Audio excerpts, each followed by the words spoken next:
The crowds are thronging in, rushing for any available seat. Oh, you're already seated. You already have your seats. Okay. All the other classes that I teach on Zoom, people just show up when they show up. There isn't this kind of all of a sudden whoosh effect. So it's kind of fun. It's a little bit heady. Well, welcome to week 5 of the Wasatch Transportation Academy. I do have that right, don't I? Yeah, it's week 5. This is the last night of our guest presenters.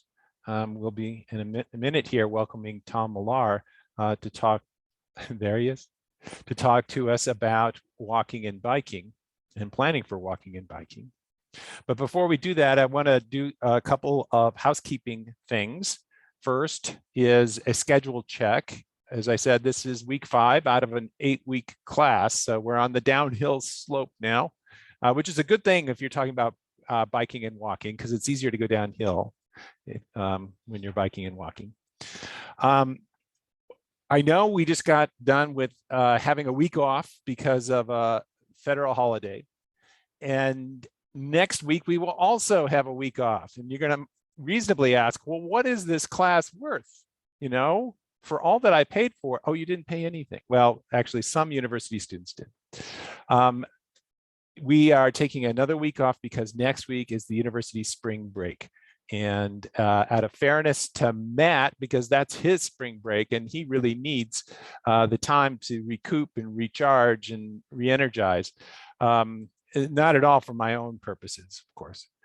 We are going to take the week off. Actually, it fits well with our curriculum because after the break, we come back and do project presentations. So this gives a couple weeks for y'all to work on your projects. And as a reminder, Matt and I have office hours. Matt's office hours are Wednesday nights at 5. Mine's office hours are Friday at 1. And I guess contrary to what I was just saying before, I will have office hours during the break. So that Friday, don't feel like you can't come because it's break.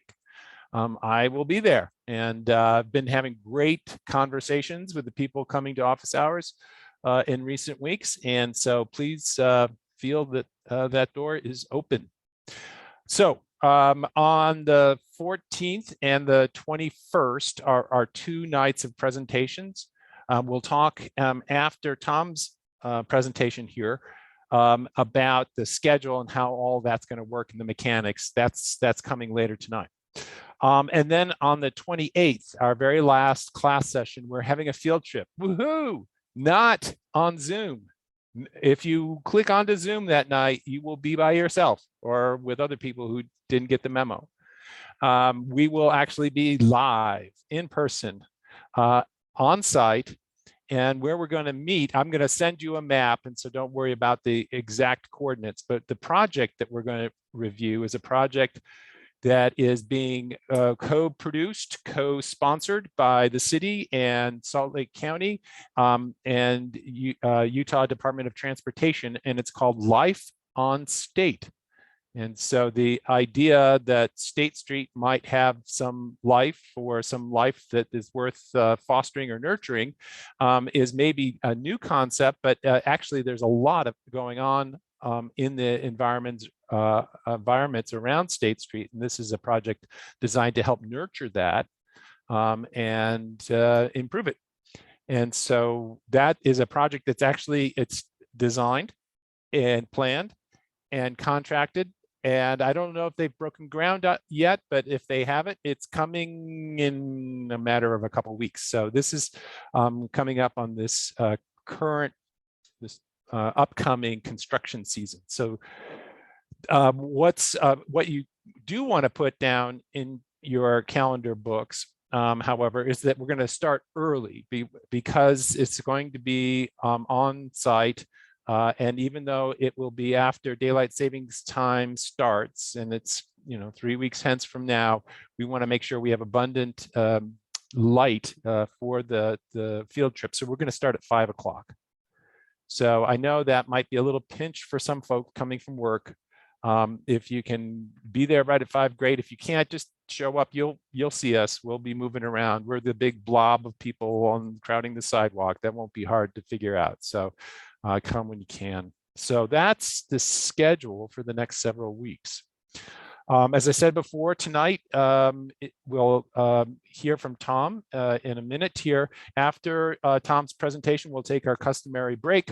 And when we come back, we'll talk about some of the mechanics about the presentations and the schedule, because we have 2 nights of presentations. Obviously, not everyone's presenting on both nights. And so I've come up with a tentative schedule that I want to review with you and get the kinks out, because I know my information is dated, partial, biased, whatever. It needs a lot of correction. And so we're going to do some real-time correction on that data and get the list worked out. More on that later. Let's go ahead and get started on tonight's presentation. So it is my pleasure to introduce to you Tom Millar. Tom is a transportation planner for Salt Lake City. I think you know that. He manages projects that are ready for building. And so he is a project manager as opposed to a more kind of long-range planner, although he does think in the long-range term, by all means. He has 11 years of professional planning and design experience in the private sector as well as the public sector. He is a member of our faculty. We claim him. He is an adjunct professor in the Department of City and Metropolitan Planning, where he teaches planning for walking and biking. This is his subject. Tom works in both his professional educational work in areas that focus on social, complete, dignified, and beautiful transportation systems for all people. And Tom believes that cities of the future will have 3 simple things in common. Are you ready? Taking notes? Human scale, gentle density. Oh, I love that. And walkability. He lives in Salt Lake City with his family of 3. Tom, welcome to the Academy. Thanks, Keith. It's great to be here today with you all. I always tell people that if they want the free version of me, they can just follow me on Twitter. And if they want the expensive version of me, they can sign up for my class. But it's all the same stuff. So today we're going to talk about walking and bicycling, obviously, as the screen says and as Keith said. In addition to that professional introduction, a couple of fun facts about me. I was born and raised in San Francisco, California. Let's see, what else? I recently moved this weekend, so my arms and my back are a little sore, but here I am. That's why I'm at the office and not at my house, because you don't want to see all that mess. Today I'm going to share a lot with you, and I'm gonna send along some resources to Keith and to Matt to share with all of you, so that you don't have to, create space in your heads right now for all of this, so you can dig into it on your own time as well. Okay, so the 3 categories that we're going to talk about today are land use, networks, and the politics and psychology of walking and bicycling. Now, all of these things might seem like, basic transportation planning information, but we're going to try to digest how they all inherently affect and are affected by walkable, bikeable environments. But first, I want to talk about language. I think maybe the most important thing that we can do for the cause, in quotes, the cause of improving walking and bicycling in our cities and towns is to use good language. And I don't mean good language like avoiding 4-letter words, good language. I mean good language centered in inclusivity and sort of the humanity of it. Now imagine somebody says the word cyclist or pedestrian. What are the first things that come to mind? You can put it in the chat if you'd like to.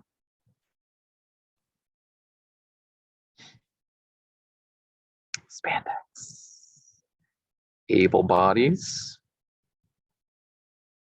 mammals, middle-aged men, and lycra is what that stands for, everybody.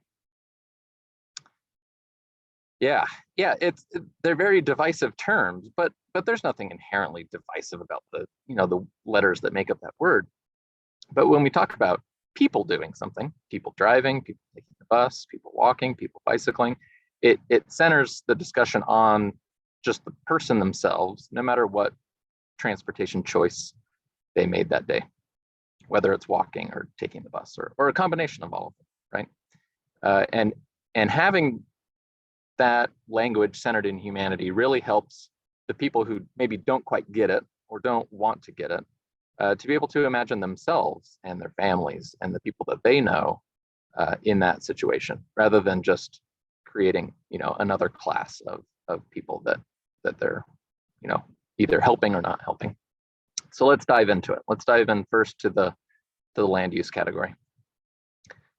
There are a few subtopics that I'll talk about, but these are the essential building blocks of walking and bicycling. There's no amount of good street design that can offset the effects of poor land use decisions. So we're going to talk about these right now. Okay, the first concept to understand that's critical, and I mean just absolutely critical to this whole discussion, is the concept of how far we can get in what amount of time. So you might hear 20-minute city, 15-minute city, 15-minute neighborhoods. They're all getting at the same point, which is that the tolerable time that you have to carve out of your day to do a regular thing, like go to work or go to the grocery store or go to school, is, and this is similar across all of humanity, is roughly 15 to 20 minutes. Anything longer than that, and it seems excessive, it seems, it wears on us. It's not something that we like to do very often.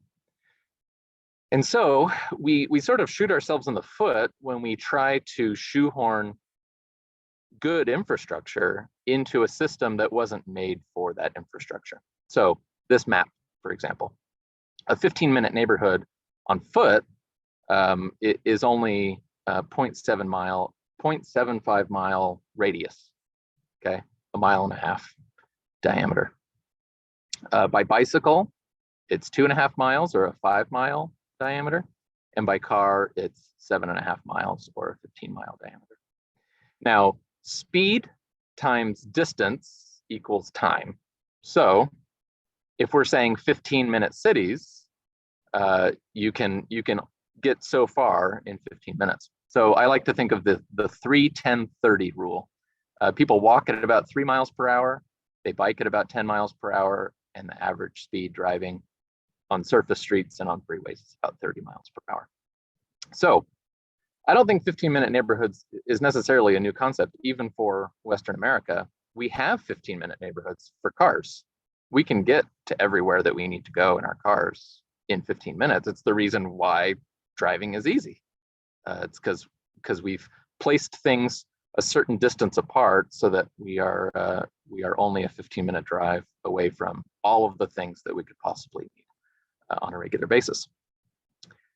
And so that's why the places that we live in look the way that they do. But what would they look like if we built them so that all of those essential destinations were within a 15-minute walk or a 15-minute bike ride or a 15-minute bus ride or train ride or a combination of all four of those? Honestly, it would be great if we didn't even have to have bike trips. It would be great if we could accomplish all of our essential day-to-day weekly needs within 15 minutes on foot, and then maybe only use a bike for longer trips, trips to IKEA, those kinds of trips. In my mind, walking and bicycling planners and designers shouldn't really exist. I know that that's a strange thing to say, especially when it comes to job security, but I think that land use planners should make that profession obsolete by doing a really good job of placing things where they should be in the first place. Okay, so that's our foundation. Now let's get into creating great places for kids.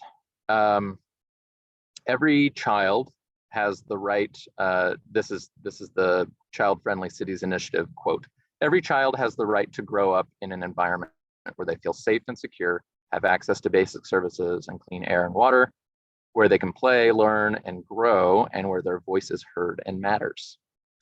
In 1989, almost 35 years ago, the United Nations Convention on the Rights of the Child came up with basically 3 rights. Protection from abuse, from neglect, from exploitation, bullying. They even mentioned traffic danger and noise and pollution and inactivity. They have rights to provision or rights of provision. That's rights to food and safe water and education, healthcare, engaging in play, and also rights to participation, which is really essential as we get to the end of this discussion. These are the rights to express their opinion, to express their opinion on the city that they want, to influence decisions about their city, to participate in family, community, and social life, and create the spaces that they desire.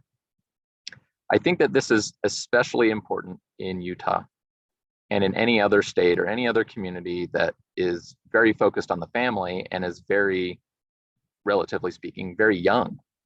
We have a lot more kids than many other states do. Nearly 30% of Utahns are children.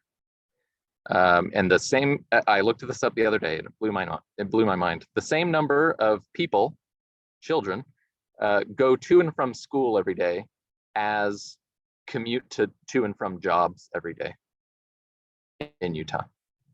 Yet, think about all of the infrastructure and all of the money that we pour into just making that commute even 2 or 3 minutes faster, or a little bit more convenient, or a little bit less traffic, and how little we spend on creating safe routes to school at a minimum, not to mention safe spaces and places for kids throughout the rest of their lives.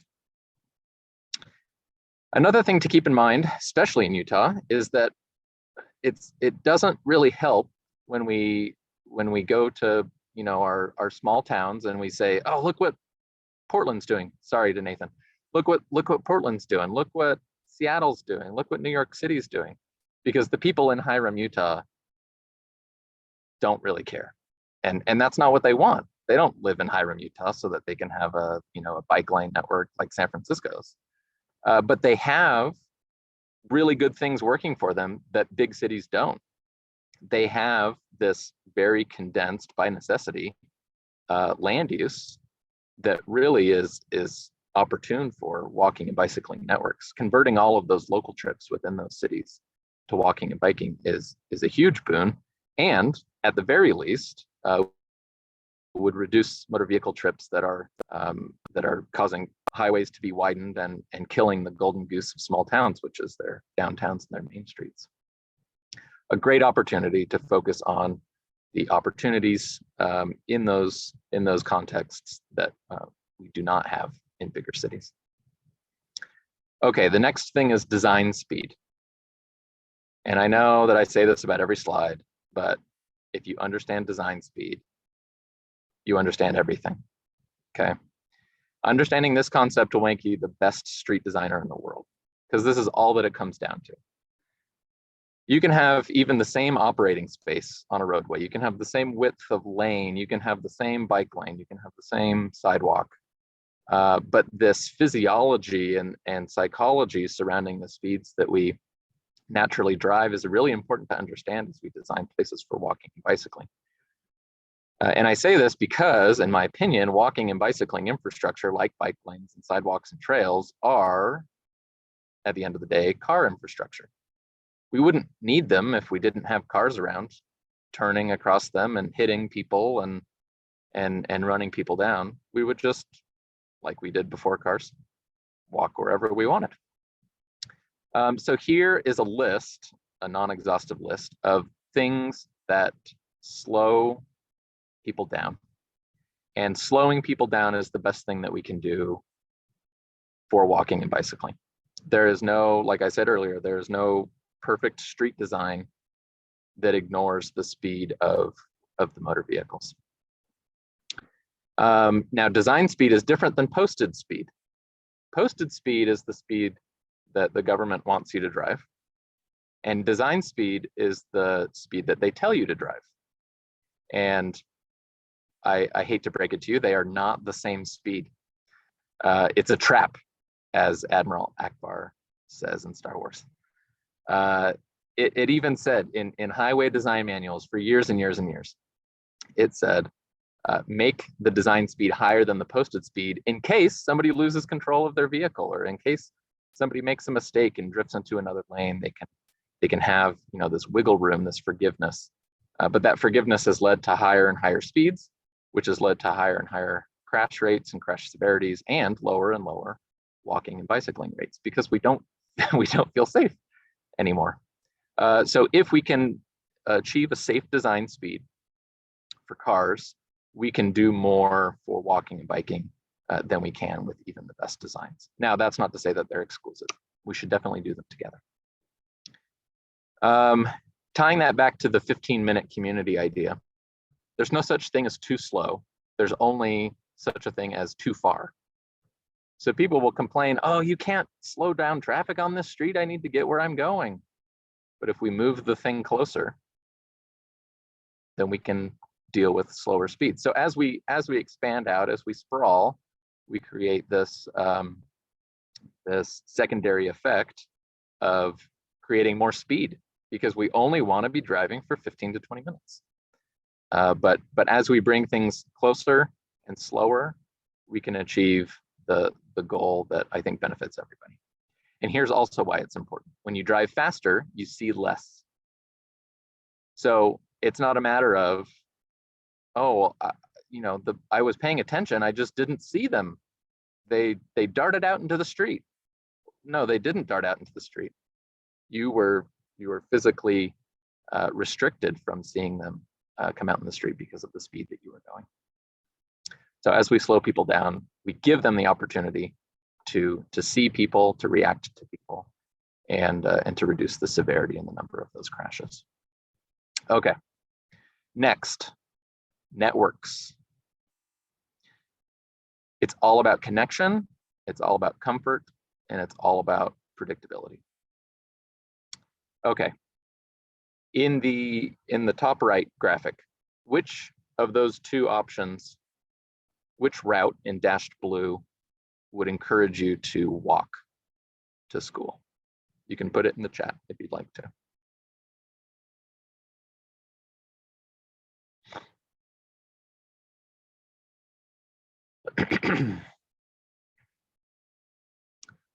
The left, because it's,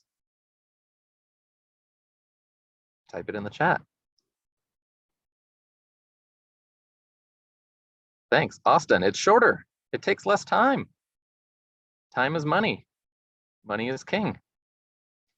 Okay, so we want to make it direct. Why is it not direct? Well, it's not direct because in the same amount of time that it takes to walk to school in the left option, it's the same amount of time that it takes to drive to school in the right option.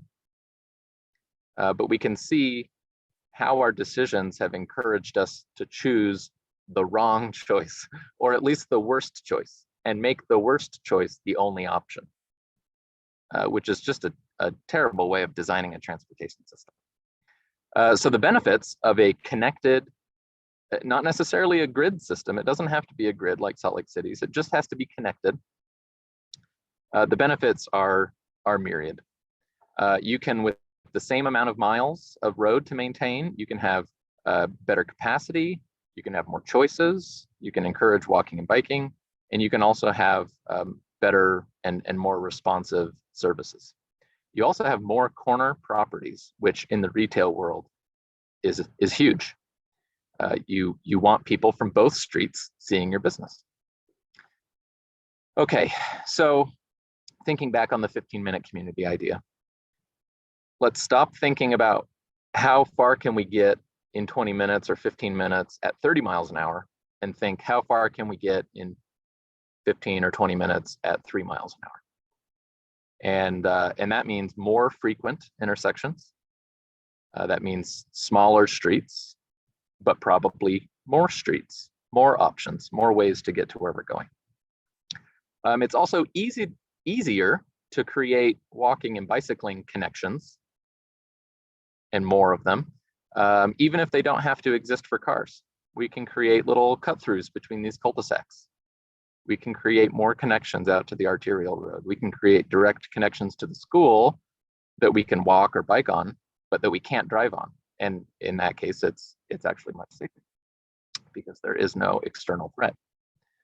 I know that it sounds like a basic, like a too basic summary of it, but just let people go wherever they want. There you go. It's not that hard.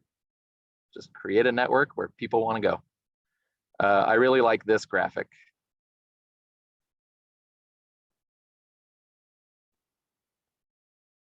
Again, we're focusing on this like us versus them, cyclists, pedestrians, drivers, right? We're all people. We all need to go to the grocery store. We all need to get a kombucha at Liberty Heights Fresh or whatever. We need to get there no matter what transportation choice we elect for that day. Okay, next we're going to talk about design. All right. I know that this is only going to be a couple of minutes on design, and design's like, you know, it takes everybody's time, but it only takes everybody's time because design is basically a band-aid for bad land use decisions. So it's not that hard. For bicycle infrastructure design, you have these three basic categories of bicycle infrastructure. Mixed traffic, and obviously you want to do that where people are driving the same speed as people are bicycling, so that there isn't any speed differential between them. You have visually separated bicycle infrastructure. That's good up until about 25 miles per hour. That's like a painted bike lane. And then above 25 miles per hour, all of your bicycle infrastructure should be physically separated, either horizontally or vertically, as in away from traffic or above traffic. And that's it. That's it. Again, going back to creating places for kids, just ask yourself, can my kid walk or ride their bike here by themselves? And if yes, then you did it right. If no, you did it wrong. That's it. Creating thinking through the eyes of a child or through the eyes of somebody who's elderly or that has disabilities is a great way to create a system that's great for everybody.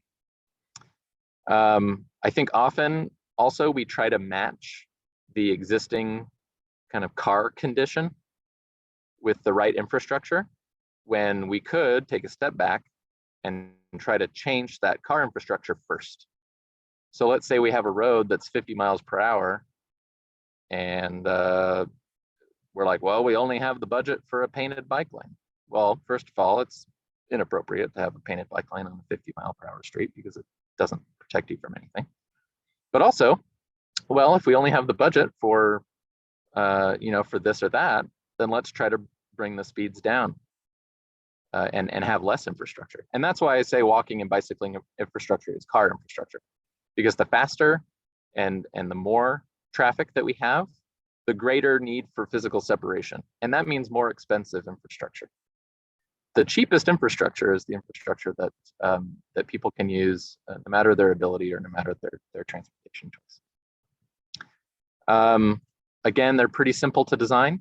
You just keep people away from cars and make them the priority and design for all ages and abilities. On the right, the Americans with Disabilities Act was passed in 1990 during George H.W. Bush's administration. Often we think of people with disabilities, some think of people with disabilities as people in wheelchairs or people who are blind. But about 1 in 5 Americans and about 1 in 4 Utah households has somebody with a disability in it. And think about how much freedom we could provide to the caregiver as well as the care receiver if we designed environments for the smallest, the weakest, those that miss out on participating in society by the way that we design our cities. So there's a couple things to keep in mind as we talk about designing walking infrastructure to be accessible. Write these key figures down.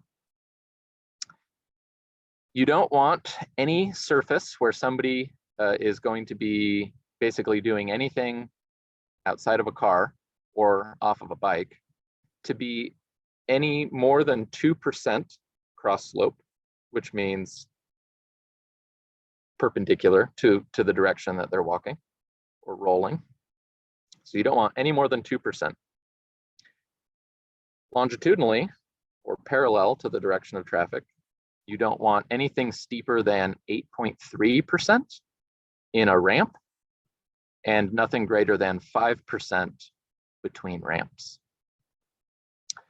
A ramp must have a detectable warning surface, and it must be 2 feet by 4 feet.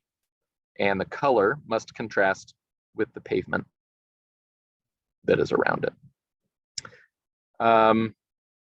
The sidewalk width, the minimum legal sidewalk width is 4 feet, but the preferred minimum is 5 feet. And when you do have a 4-foot sidewalk, you need to have a 5-foot area for people to pass each other at a regular interval. Often people will use driveways to meet that. Don't do that. Don't make somebody in a wheelchair go down a driveway. And there was one other thing I was going to mention. Oh, whenever you can, and we'll see this again in just a second, keep people walking and bicycling at the same level and have cars come up to match their level. That will not only reduce the design speed of that intersection, but it will create a physical designed priority for those people. They will no longer dip down to the level of the roadway. They will stay high and mighty, and the car will come to them at a slower speed. Here are 2 great examples of great streets for bicycling and walking. The one on the left is in Ogden, Grant Avenue. It has beautiful sidewalks. It has beautiful bike lanes. It even has bioretention and filtration of the stormwater between the roadway and the bike lane. However, you will notice in this picture that the push buttons for the signal are not ADA compliant because they are not within 5 to 10 feet of the detectable warning surface, which is this gray surface right here. The one on the right is wide enough, it's a sidewalk, wide enough for 2 families to pass. It's well lit, you can see the street lights. It's shaded, and there's many opportunities to cross. All great things in walking infrastructure. Okay, look at this picture for 10 seconds and write down in the chat as many cool things about it as you can see. 10 seconds.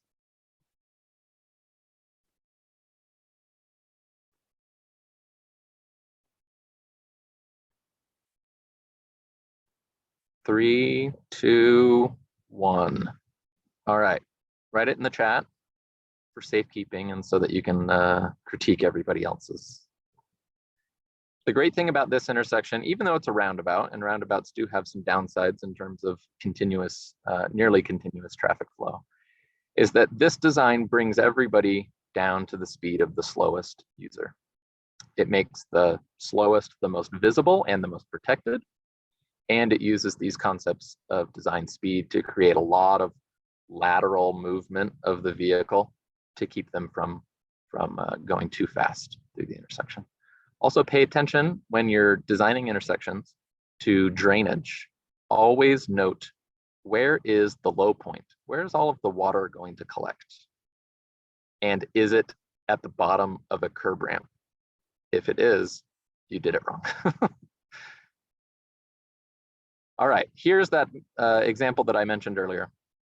This is a design that looks kind of like a driveway, right? But this is an intersection of 2 streets, of a major street and a minor street. So as people are turning onto the major street or turning off of the major street, they go through this driveway style intersection, and you'll see that the sidewalk and the bike lane are kept at the same level and the car comes up to them. You also see the difference in paving material, which is not only a tactile, but a visual contrast as well.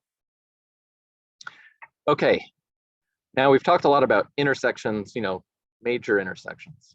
But we also need to have, like I mentioned earlier, these opportunities to cross at more frequent intervals where we don't have vehicles crossing. So there are a few different types of treatments that we use to ensure that people are safe. And again, these always depend on the context. So in the least trafficked, the lower speed situations where we might cross, perhaps a crosswalk is okay. If we need a little bit more of a signal to the drivers, we can use what's called a rectangular rapid flashing beacon, or an RRFB. Once you get above one lane in each direction, or maybe you have 2 lanes in each direction but without a median, you need to be stopping traffic, not just advising traffic to yield. And so you'll use what's called a hybrid beacon or a hawk signal. Next, you can use a full traffic signal, and I would also recommend anytime that you're tempted to use a hybrid beacon, just use a full traffic signal. You're going to stop traffic for the entire crossing time, and it's going to be much safer and much more predictable for everybody. And then lastly, where you really can't slow people down and you can't take any traffic off the road, you can use grade separation. So you can either go above or below the roadway and connect people that way. Here's a very convenient chart for you that is a more technical explanation of what I just described, which is basically the slower and the narrower the street, the less protection you need, and the wider and faster the street, the let's see, less protection, less traffic, more protection, more traffic. There you go. All right, so like I said earlier, we need to make sure that we not only have these, more frequent connections for people walking and bicycling, but that we have connections between transportation choices as well. So this, an intersection could be anything. It could be where any 2 things intersect, where a walking trip and a bus trip connect, where 2 buildings connect, or 2 paths between 4 buildings intersect, as illustrated in the second example. It's also important to note at intersections, that's where people are going to be waiting the longest, and that's where people need the most protection and the most comfort. So providing places to sit, providing shade based on where the sun is going to be shining in your environmental context is key to making walking and bicycling a convenient and dignified form of transportation. All right, last section. I'm going to do this one fast, Keith. This is where the rubber meets the road, where theory becomes reality, where you've got to convince other people that the Wasatch Transportation Academy's syllabus content is worth their while, not only worth your while. This is 99% of the battle. I mean, what I just described to you is the easy part. But getting other people involved, especially people who are against it, or at least not for it, is the tough part. So we're going to talk about these 3 subtopics here. So when we talk about walking and bicycling, again, we want to use language, and we want to use examples that appeals to everyone. Kids, the elderly, those with disabilities, those without a car, or those without enough cars in their household, the poor, men, women. There is no demographic that would not see an improvement in quality of life from a more walkable and bikeable environment. And so as you are engaging with those, whether they're leaders or staff or a funder or somebody who's trying to help you or who you need to help you, identify what their needs are as well and appeal to those needs, because walking and bicycling is universally appealing. Again, remember the power of language and that we want to avoid ists and ians and ites and all of these labels that divide us more than unite us. And also, as we're using language, try to root out car-centric language in framing cars as the supreme form of transportation, and everything else as an alternative form of transportation. That's my least favorite word in the whole wide, in all of the planning profession, is that walking is some alternative. Alternative to what? To crawling, I guess. But it is the original mode of transportation. And then thinking about the way that we engage our communities, we need to think about a couple of questions. Not only how much is enough input, but how much is enough for them to feel heard and to feel empowered in the decision-making process. We need to also meet people where they are through methods and materials that they'll understand. Don't expect them to come to City Hall or come to the police station. Think about how scary and intimidating that might be for people, especially people who don't and probably shouldn't trust the government, or they've never been to City Hall. They don't know where parking is, or they are scared of the police. Don't create a further power imbalance than there already is between you, the planners or decision makers, and the community that you're advocating for. All right, selling it. This is so important. Some keys to selling it. First, data. You need great data. You can't just say, please give me $100 million for this project. Walking, biking, so cool. You need something that delivers on the promises that you're making. So you need to collect data. You need to measure performance of projects that have been built, or places that lack infrastructure, and what are the disparities that they're experiencing. And I think the best way to do this is through storytelling and through marketing. And you also need to recognize sort of what we're up against. The world is not a neutral place. The world is already in favor of cars. There's been a century-old marketing juggernaut that has made driving seem normal and everything else seem lesser or alternative. We need to acknowledge that, and it's a lot of marketing, and it's a lot of spin, and some of it's just lying. And we need to fight back accordingly with appropriate marketing and data and storytelling that really truly communicates the benefits of a different way of life. And then also, the best thing that you can do to get people on board is to let them experience it. We do this in class, right? In high school, you build a bridge. The teacher can stand up there all day and talk about superstructures and substructures and all of that. But until you build your bridge and you test it out and try all different kinds of designs, you don't really get it. And so we can do this with cheap materials. We can do this with very engaged public process to help basically to translate our projects from the plannery, designery language that we all use to community language, normal person language. And the best way to do that is to let people experience it for themselves. And to use hard data and soft data, so good traffic data and analytical data and their feedback, to let them decide which option they would prefer. This gives everybody personally a chance to judge for themselves, rather than either misinterpreting what you're proposing or listening to those whose job it is to intentionally mislead or obstruct. It allows them time to claim ownership and to become champions. And that's really the easiest way for you to get projects done. Okay, last slide. Tip O'Neill said, all politics is local. So let's focus on the local.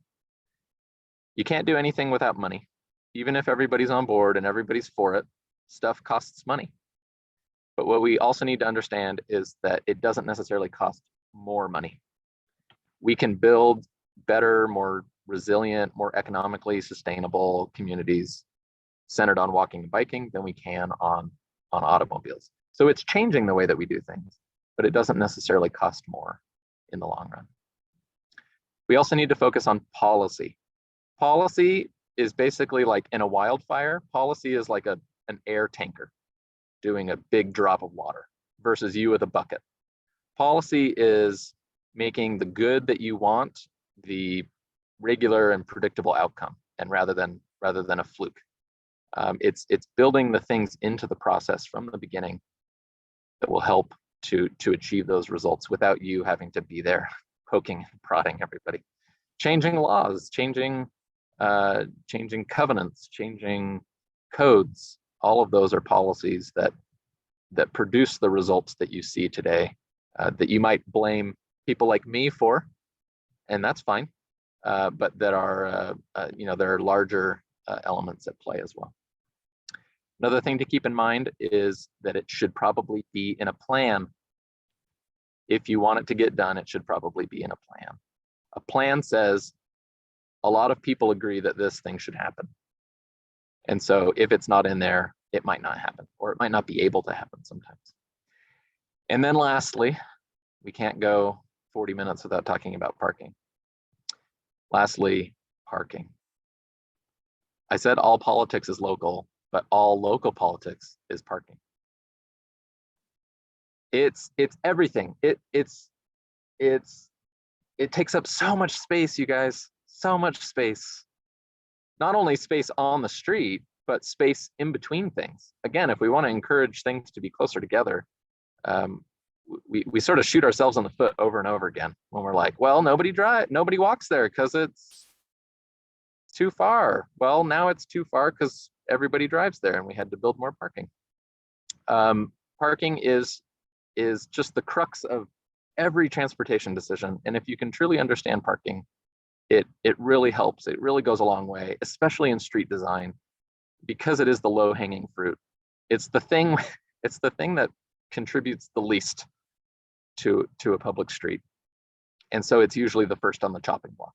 If you can understand how to manage it better, how to do more with less parking space, and to encourage more space to be dedicated to walking and bicycling, the better. I would encourage you to read everything Donald Shoup has ever written, and you will be everybody's hero. You will have solved all the world's problems. Okay, so a final recap. Where matters. We need to create comfortable networks and not just comfortable projects or streets. And we need to not underestimate the uphill and often political and psychological battle that is inherent to achieving places that are better for walking and bicycling. And with that, I'm done. Fantastic. Oh my goodness. What a juggernaut. Tour de force. A Tour de France de force, or something like that. That was a fantastic presentation. A whole semester's worth of material all boiled down to 40 minutes. This is very good. So we have a few minutes here before we take our break, and I know we could have a dialogue that would last certainly the rest of the night, maybe the rest of the week.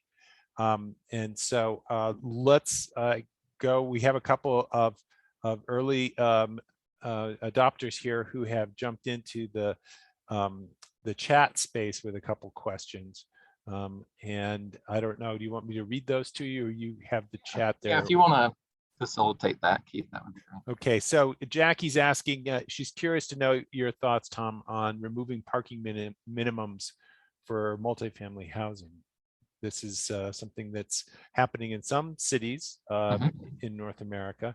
I don't know that there's much of a movement to do that here in Salt Lake, but what are your thoughts on that? Yeah, my thoughts are that the less that a government can be involved in mandating certain things, especially things that are very, very permanent and very, very costly, the better. I often have a small government streak. Maybe it's because I work for the government. I don't know. But yeah, I see it as a strange thing for a government to mandate of a private organization how much that they need to build. I think that if a private developer, a property owner, decides that they don't need any parking, then great, more power to them. I think it should also come with two accompanying aspects, though. One being not concentrating the type of zoning that has no parking minimums only in one particular spot, rather having a more inclusive or comprehensive parking minimum policy. For example, if let's say you have a certain type of zoning, maybe it's your only type of zoning that doesn't require parking, and you restrict it to this like test site in your city, and that test site is only like, I don't know, half a mile radius. You're going to have people chomping at the bit to develop property there, and you're going to focus all of the impacts of a very immediate change from a lot of parking or maybe too much parking to just the right amount or too little parking. You're going to concentrate it all in one neighborhood rather than spreading it out. So I would not do that. I would spread it out, apply it to more than one or two zones. And another thing that I think should accompany it is a public-private or a private nonprofit partnership to create a transportation management association, which can pool resources from property owners, from business owners, from residents into an organization that provides incentives to shift people away from car ownership and from at least from car driving as often, providing things like transit passes or bike racks or even just information about where parking is. It's very helpful to have that as a stopgap measure, because it is a pretty abrupt change when you go from, hey, build as much parking as you want, to don't build any parking. So it helps to soften that transition a little bit. Fantastic. Vaishali has asked a question, and I'm going to take the liberty to expand it up just a little bit. Her question has to do with yielding behavior, or the failure to yield, at the yellow ball flashers for mid-block crossings. Mm-hmm. And I'd like to maybe use the opportunity to expand that a little bit, because we have a lot of different kinds of signals and different markings for crosswalks and crossings that are rarely or not consistently observed by drivers, and so it makes it very hazardous as a pedestrian. What are your thoughts about trying to improve yielding behaviors? Is it just an engineering choice? Should we be using, a kind of more intensive signaling, or are there other options that we should also be including? Oh, great question. I could talk about this for hours. I think it needs to be twofold. Engineering for sure, because design dictates behavior. That's the theme of my course at the U. The reason why we behave the way that we do, no matter what it is because somebody designed it that way. We think that we're free agents and we make our own choices, but a lot of the way that the environment is designed affects our choices. So if people aren't yielding or aren't stopping for something, it might not be that person's fault. They might not see it, or they might not understand it, or they might be driving too fast, or have an expectation that they shouldn't have to slow down. And all of those things are a result of the way that we've built the environment. So I don't necessarily think that we need to add more stuff, more signs, brighter lights, whatever, necessarily. I think that there's a lot that we can take away ahead of that decision point that will encourage people to be paying attention at more regular intervals and to yield even without the assistance of a beacon or a flashing light. I think a broader question is, well, I'll stop at that. I won't take too much time. It reminds me, I lived for a time in Edmonton, Alberta, and when I moved there from Chicago, it was the weirdest thing, because you wouldn't even you'd be coming up onto a street crossing, maybe a mid-block crossing, and you'd be walking along the sidewalk. And boy, you wouldn't even be turning, in the direction of the crosswalk. You'd just be thinking about maybe crossing there, and the cars would stop. Yeah. Oh, you might be crossing. And it was just like, wait a minute, this is so peculiar. I'm used to cars running me down when I'm in the middle of the intersection. So It can be cultural, for sure. There are some cultural For sure. norms. But we also shouldn't rely on people's culture and niceness to save the lives of people outside of motor vehicles. That's true. That is absolutely true. Well, thank you so much for a jam-packed presentation with so many great concepts. And you have set us up beautifully for what we're going to talk about after our break. And so doubly thank you. And let's go ahead and take that break. And I promise you always a good solid 10 minutes. And so my clock says 6:58. Let's just round that to 7:10 and reconvene here at 7:10. And we'll talk about the rest of the course and your presentations and all those wonderful topics. And once again, a round of applause for Tom, and thank you so much. And I know you just increased the registration for your class at the U by at least 20%. Oh, so, that's great. And I know that there were a lot of comments in the chat. I'll put my email back up while we're on the break, if that's okay, Keith. And please, please, please copy your comment and send it to my email address, and I'll respond to you this week. Fantastic. All right. Well, thanks, Tom. And I'll see everybody in 10 minutes.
Well, welcome back, people.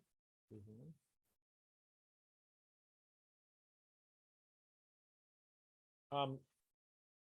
I want to start off. This is a different screen than I'm used to seeing, but I'll just roll with it. I just want to start off with a few words about crafting your presentations and how this definitely feeds on things that Tom was just telling us about messaging and how to really win friends and impress people.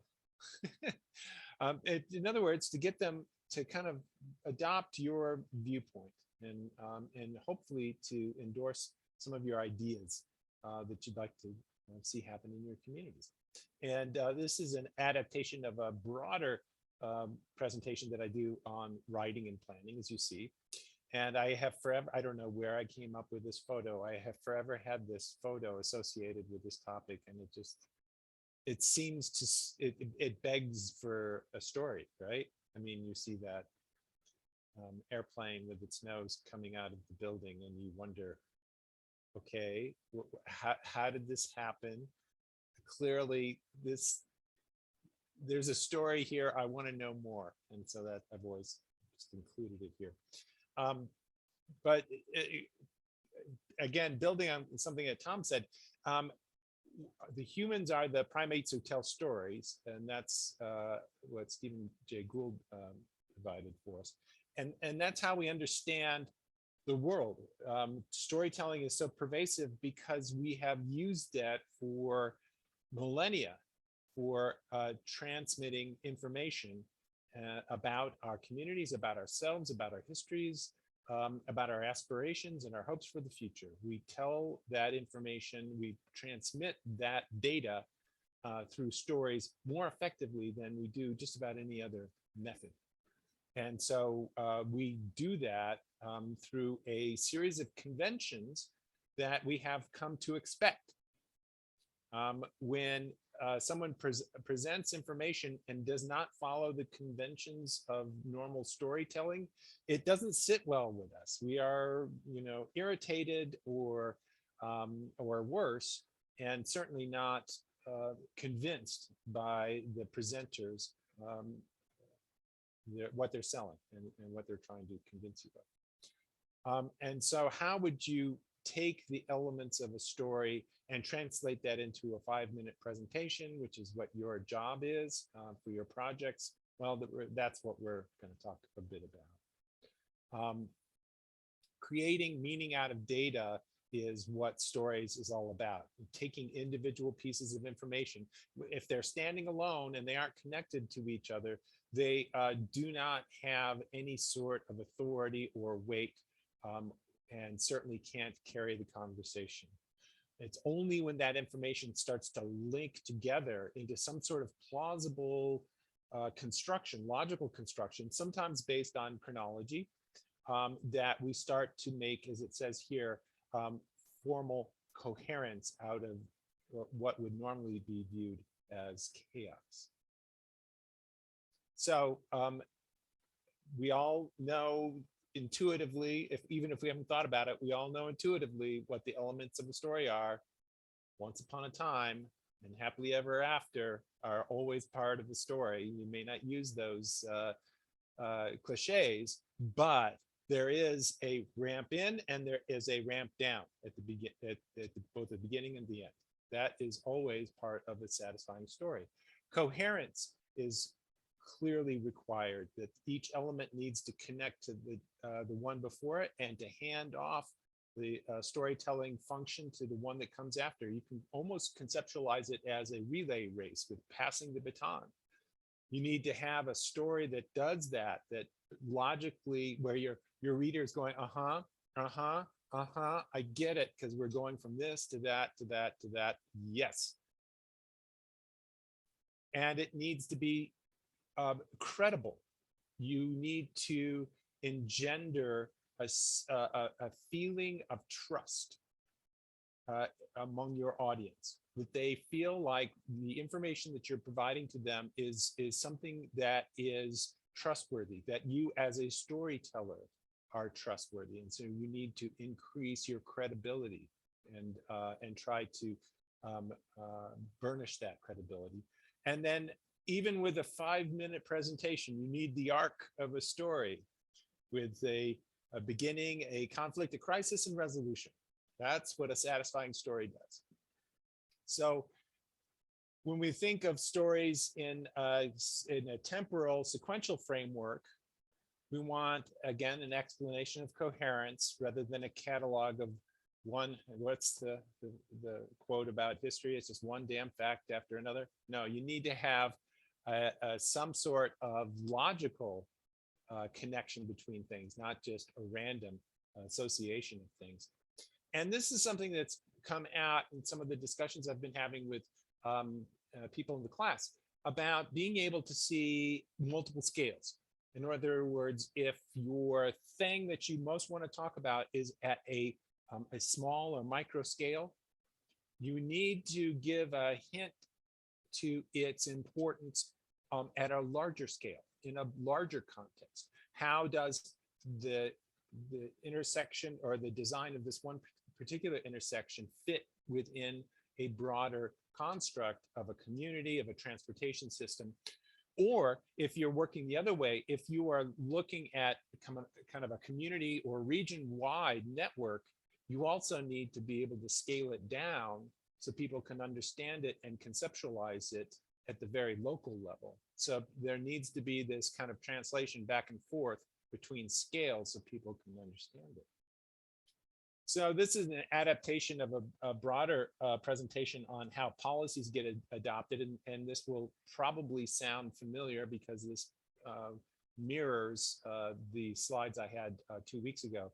But in a policy development process, if you are an advocate trying to convince someone to adopt a new policy or to move forward on a project, here are the 5 things I think you need to do. And this follows, for those who are keeping score here, the rational comprehensive model of planning. Identifying a problem, presenting options for how to address that problem, outlining the pros and cons of those different options, explain your recommended option, and give your audience, this is so crucial. If you've done everything right, you've got your audience in the palm of your hand. They are with you and they're going, yeah, I get that, I get that. Your job is not quite done yet. You need to provide them with a realistic way for them to endorse you or endorse your idea. Break off some little piece. If it's a big concept, break off some little piece that is going to be easily digestible and easy for the audience that you're playing to say yes. And maybe it's not, they don't have to stick their necks out too far, but you want to get them kind of on the record as supporting your idea through the window of this very narrow option. And you might say, well, I want to shoot big. I want to go for, the sun here. And that's admirable. But sometimes what I've seen happen is somebody will make a presentation on this big concept and people will say, yeah, I get it. That's great. And then there's no way or realistic way for someone to come in and say, yes, I want to do that. And so at the end of the presentation, they close, and the panel or the city council that's been hearing the presentation basically pat them on the head metaphorically and say, that was very nice. We look forward to hearing from you some other time. And you go away and that's the end of it. So giving your audience some realistic way to endorse what you are selling and to say yes to that option is really important. And then these are the slides that I had last time. And so this is nothing new, but I put them in slides. And what I'm going to do, these are the ones, right, from 2 weeks ago. It should look familiar. It's just in a different format. What I'm going to do is I have them on a Google Drive. And stop sharing now. And I'll give you the link. I'll give you the link to the Google Drive. Is that better on the mic now? Now that I'm just about done? Yeah, okay. I couldn't see the chat while I was doing that. Do I need to start over again? Okay, no. Anna's like, no, please That was plenty. That's plenty. That's plenty. So here is the link. And here it is in the chat. And so if you want to grab those slides, you can, and you can adapt them for your own presentations, because this is more or less what I think what I recommend you consider doing for crafting your own presentations. What I want to do now is to go through what I have is my list of those people who have projects who potentially might be doing a presentation. And this will take just a little bit of time, but I think we need to do this because I need to know who's going to be presenting and on what nights, and we need to start prepping for that. So here is the list. And is that sufficiently large for people to see? Can you read that? Do I need to pump it up a little bit? Come on, there we go. These are the folks that, and this is in alpha order by last name. These are the folks that I have kept track of, who have said, yes, I'm doing a project and here's my project topic. And I guess the first thing to ask out there is have I missed someone? That's of course what I live in mortal fear of, is having missed somebody who said, I wanted to do a project and my name's not on the list. So yes, okay, I see you, Christy. I realize that the project title that I have, the project idea that I may have put down for you might have changed, or I just got it plain wrong. Uh-oh. Okay, thank you. Misspellings, that's great. Oh yeah, that's bad.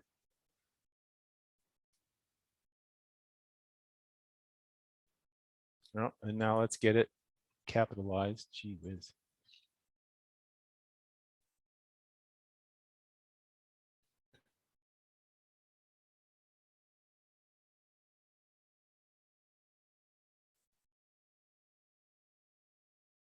So I'm not seeing that I've missed anybody out there. And Christy, has your project changed to the 21st? Okay. I see, from the date. It's not the topic, it's the date. Okay. Hey, Keith, this is Sarah. Hi, Sarah. Hey, I also need to change the 21st. I will be on an airplane flying back from Texas on the 14th during our class run. Okay, okay. The reason what I was trying to do, that doesn't change your schedule. I hadn't gotten to the dates yet, but what I was thinking about for the dates was that the 14th would be more focused to regional and statewide projects, whereas the 21st would be more on local projects. But if you're not here, you're not here. So so let me get back to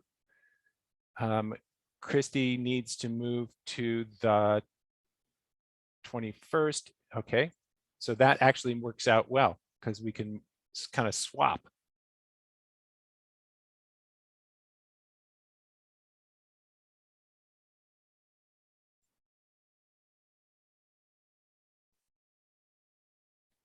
And Sarah needs to move. Oh, so Sarah, you also need to move to the 21st. I see. Do I have that right? Yes, thank you. Okay. 21st will be a little bit crowded, but I think that's okay. So any other corrections that I need to make here? Oh yeah, there are a bunch. Okay.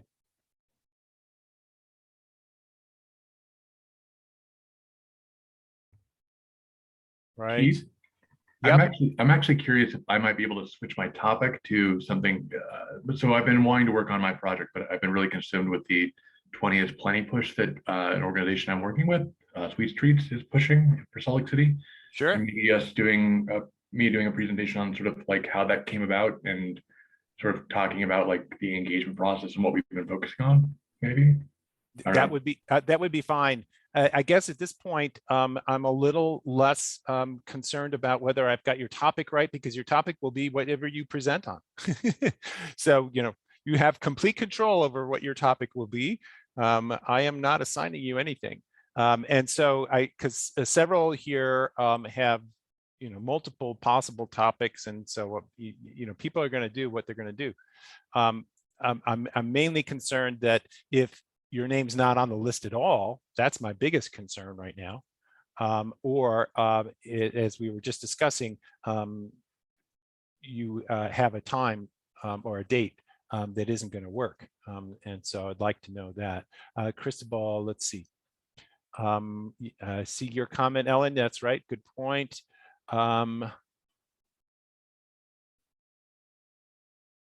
So Cristobal, you are not on the list. Is that correct? Did I miss you? I need to bring you in. Okay, so I need to bring you in. I will do that. And can we put you on the 14th? Would that be okay? Yeah, it's totally fine. That it fits thematically also, because I've got most of my transit stuff on the 14th. We are still recruiting our jurors. And so my hope going into this is that we could get members of our city council to be involved as jurors. I'm not getting as much success on that score as I'd hoped, but there's still a possibility, and we will, be delighted with whoever joins us as our jurors. So I'm working mightily on that, and I will have more information on that in the next day or two. All right, are there changes that need to happen on this list, or are we good? It's looking okay. I will make various changes that I've committed to there, and I will send out the list to everyone, and you can take a look at it again and continue to correct me, please. Okay. So your presentations, we have roughly, because there's some adjusting and going on here and some jostling, but we're roughly 12 presentations per evening. And that means 6 in the first half, 6 in the second half. And if we have presentations that are 5 minutes apiece, then we have opportunity for our jurors who are responding, our respondents who are viewing your presentations, to give some reaction and some suggestions. And so that's gold in this business, is to get that kind of response. And so we want to make sure that we have as much time for that as possible. So 5 minutes is what you need to limit yourself to. And to make this work, without wasting a whole lot of time of sharing hosts and who can share screen and all that kind of technical malarkey, you will need to submit your slides in either PowerPoint or PDF. It doesn't matter. We can deal with either, to me and Matt on by noon on the day of your presentation. So those presenting on the 14th obviously will need to submit your slides to me and Matt by noon on the 14th, and likewise with the 21st. That way we've got it all curated into a single file, and we can just go and move easily, hopefully easily, from one presentation to the next without a lot of technical handling. Okay, so you might think that I own shares in Microsoft because I'm pushing PowerPoint here, and that's not true. And so if you have a different style of presentation, maybe you've got a video that you've recorded that you want to use instead, or maybe it's some sort of other visual presentation. We are definitely open to that. We need to be able to run it, however. So if you're going to submit something that's other than PowerPoint, that's great, love it. And that's why we need it by noon, because if we need to run around, download software and make other arrangements, we need some lead time to be able to do that. So just a little advance warning. Any questions out there? Like I said, this is your opportunity to pitch your idea with people who are the movers and shakers in transportation in our communities. So this is a great opportunity for you to take your idea and run it up the flagpole and to get some real live and hopefully very helpful response and reaction from those decision makers. And so this is a huge part of the learning process and learning how to become effective advocates for your ideas. And it's the main idea behind this class. So this is it's fun and it's exciting. Having gone through this process with the Portland class, it's a great kick to watch everybody's ideas and to get some discussion going on them. So I am super stoked for what you're going to do in the next couple of weeks. What I'd like to do is rather than sending people out to small groups, because we only have about 30 minutes left here, I don't want to kind of force things. So what I'd rather do is just to have kind of open dialogue at this point, and to get some discussion going, an opportunity for you to ask questions of each other or of me, of things that you found, things that seem to be working, things that aren't working so well. Let's just have a kind of an open mic here for about 20 minutes, and then we'll close up a little early. So someone want to lead off?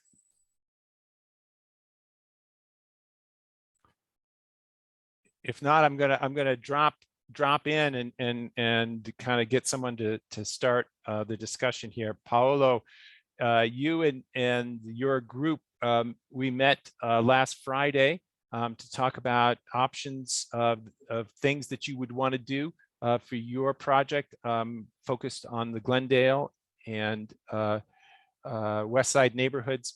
What have your thoughts been since the last time we met?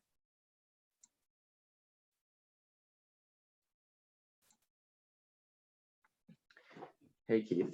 Thanks for putting me on the spot. Yeah. See, I think I knew you could handle it. See, this is, I wouldn't do it if I didn't think you could do it.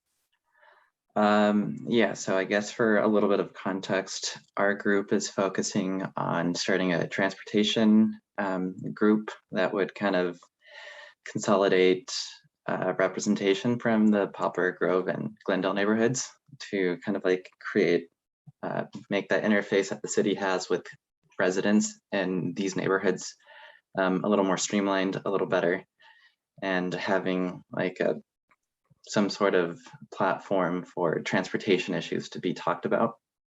And there's a bunch of things we want to tackle. It's 3 people that make up the group. Turner Benton, who is the chair of the neighborhood council, and Rosa, I'll let her introduce herself if Oh, thank you. Yeah. Thanks for putting us on the spot. Yeah, my name is Rosa Bandeirinha. So I don't blame Paulo for not saying my last name or anyone. I knew it was a B. I didn't want to like publicly yeah. Oh, you're totally fine. Yeah, so I work for a nonprofit on the west side. It's in the Poplar Grove neighborhood. It's called Neighborhood House, but it's very close to Glendale. Glendale and Poplar Grove are 2 very small and very close neighborhoods. And I think for me, my biggest challenge is to be able to, especially after talking to Keith last week, was to be able to find one project that has a feasible scale and that could do some meaningful impact in the neighborhood. And I think that that's the biggest challenge. Yeah, so I think since we all propose different things moving forward, I do still want to go ahead with the data-driven approach of what I want to provide, which would be an LTS analysis of the entire neighborhood for pedestrian and measuring like absence or presence of pedestrian infrastructure, basically like stuff that Tom went over, just kind of mapping that out and delivering a map. But also as far as the project that we want to pursue, Turner's not here, I don't want to speak on his behalf, but I think pursuing some sort of tactical urbanism based project in the context of school crossing. And I think contextualizing this within a safe routes to school just offers itself to a little more buy-in because it's important. It's for kids, and universal design I think applies to everyone. So if we can nail that down and provide the data we want to get, I think that'll be the approach. But more to come. I think we still have to come together as a group and decide that. So Rosa and Paolo, there's a nice chat, a message in the chat from Tom that you might want to check out about Washington, Utah. That seems like really good on point. Well, I brought you guys in mainly because I wanted to embarrass you. And no, that's not true. You accomplished that. Good. Well, you know, that's the life of an advocate. Always being put on the spot to stand up and do a stump speech. But also because we were talking about these different scales, and that was obviously an issue that I was just focused on with my slides, was just, you know, trying to simultaneously have your audience understand the broader context, but also how it expresses itself in the very local and the very specific. And so that there's a way for them to say, yes, we want to move forward with that idea or something like that idea, so that they have a way in. So Vincent, I wanted to hear, and I'm putting you on the spot now, I wanted to hear more about your connections to tracks platforms and what's happening with that. Yeah, thanks for putting me on the spot because I have not done any work on this project. That's okay. Yeah, so I can talk about it and what my idea, but please do. Yeah, well, that's what I haven't heard from you in a while, and I wanted to know what was new. Awesome. So I take my bike on tracks to work every day, and I get off at Murray Central. And when I get off of tracks, there is no clear off-ramp from the station that bikers are supposed to take. And so I take the bus lane, like the bus driveway, every day. And it is very clearly not made for bikers. It's not graded in a way that is, you know, comfortable to bike on. And frankly, I don't feel great like taking the bus only entrance. And so my project is just trying to figure out how can we, you know, better connect bike facilities to the track stations more generally, both at Murray Central and, you know, at other stations that have the same problem, like Central Point comes to mind. That's such an important thing, and I, you know, what I've been able to observe is that you'll be pushing against an open door. There's such a focus right now on first mile, last mile, and it's getting down to the granular design choices for just that very, you know, we call it the first mile, last mile, but it's really the first 100 yards. You know, can I safely get to the street network, to the sidewalk, to the whatever facility is, you know, for bikes and biking and walking that's, you know, provided just off site. That is, I think you're going to get some positive reaction to that, and so I'm excited to see that. Great. Are there others out there who have questions, want to make comments? Yeah, Alec is endorsing your idea. 1300 South is a nightmare. I know there was some discussion about 33rd South is also being a nightmare. Anybody want to talk about 33rd South and what's happening with that these days?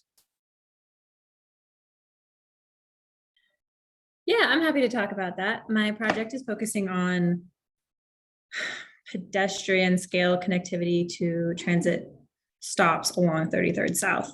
So I'm looking at implementation of policies into the master plan that they can actually have concrete ideas and different infrastructure things that they can do for better connections like mid-block crossings and cut throughs. But if anyone has any ideas, because 33rd South is a major arterial, it's kind of hard to work with because they're so focused on cars. I'm happy to hear some feedback on it.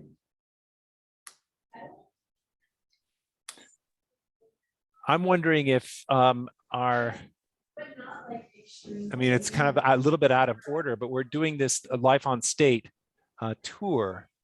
And if you, let's see, I can put the link in here. There's a really handy web page for the Life on State project. And I'm wondering, Anna, if that, the design, because they have the design of the new facility that they're building this summer, if that design might have some resonance with what you're looking at on 33rd. Yeah, thank you. Very similar roads. Yeah, exactly. And in 33rd South is a state highway, is it not? That's what I was going to ask about. Yeah. I'm doing 33rd also. South it is a state highway. Okay. That's what I thought. How far south does that project go? You mean the Life on State? Yeah. Well, when I was connected to it quite some time ago, it was miles long. I don't know if it went all the way down to Sandy, but I know that there was a lot of design work being done through the entirety of Salt Lake City, and South Salt Lake was very much a participant in this. What's being built this summer, as Tom indicated, is 2 blocks. Just 2 blocks. And that's because of limits of funding and not for lack of desire.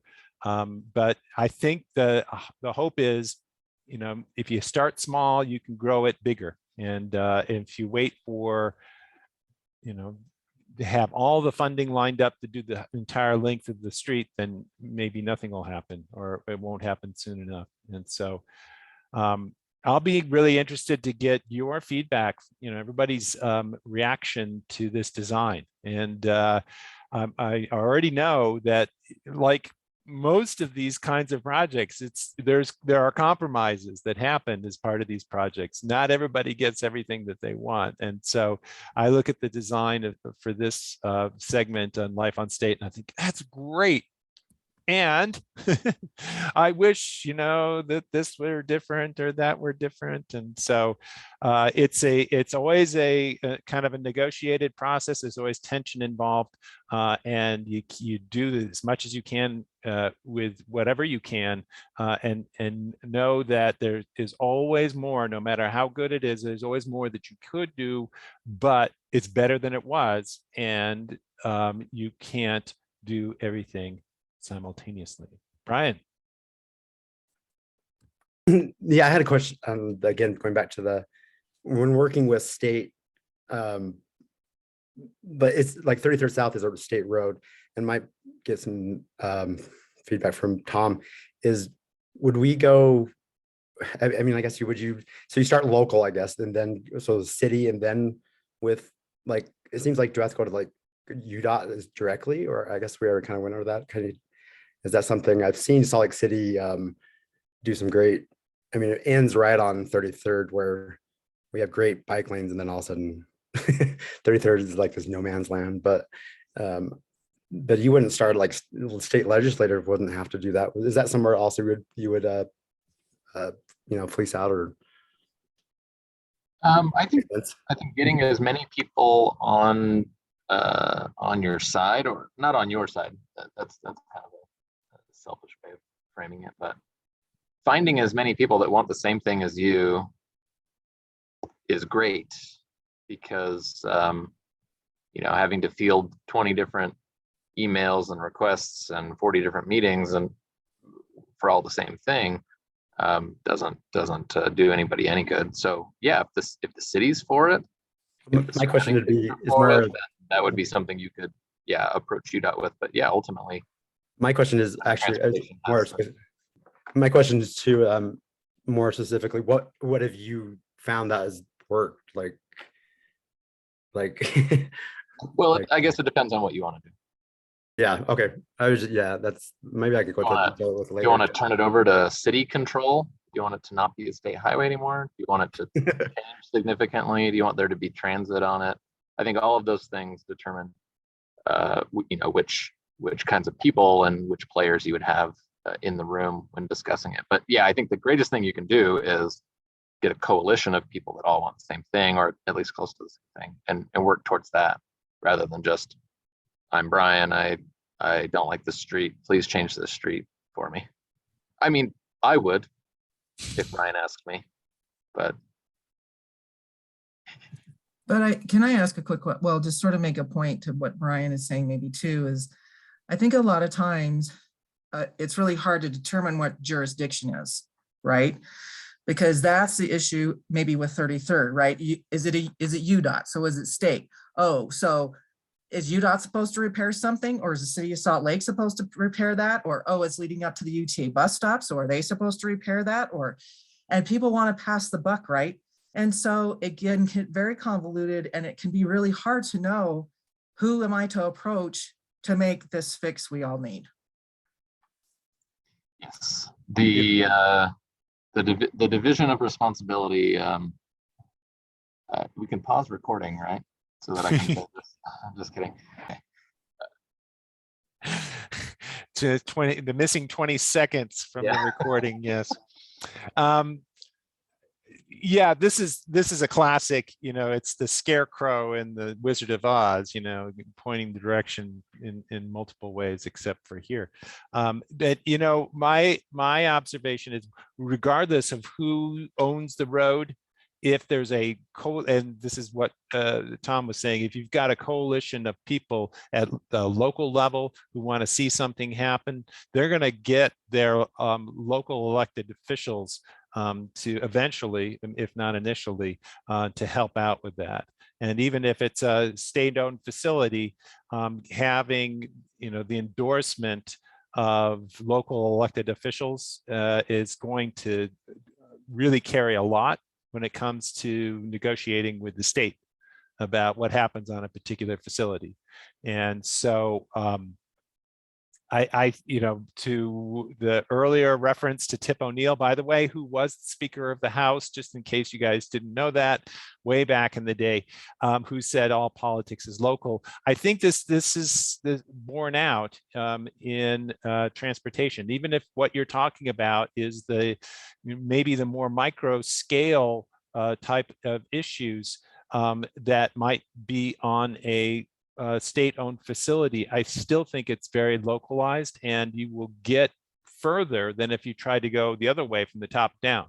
So, let's say that tomorrow everybody, UDOT has drunk the Kool-Aid and now are the greatest walking and bicycling advocates. That would be great. However, if there's still resistance at the local level, I think it's still going to be problematic. And so I think it always works better coming from the grassroots up than the other way around. At least that's what I've seen. Well, I promised to conclude a little early, so I'm giving you an extra 10 minutes. Woohoo! Don't spend it all in one place. So I will be in touch again with this list and with the schedule, and just to confirm everything. I think you, from looking at the list, what day you're on at this point, and I'll provide more details on all of that in the next 2 days. So until then, it's always been great seeing you. And I hope you noticed that Matt has his beach back. We were very concerned about Matt's beach. It was missing for a while. He got his beach back. And so he's back in Margaritaville. We're all very pleased about that. So Okay, well, be good, do good work. And oh, there's the beach. Brian's on the beach too. Sweet, love it. Okay, see you in a couple weeks, guys. Take care. Take care, everyone.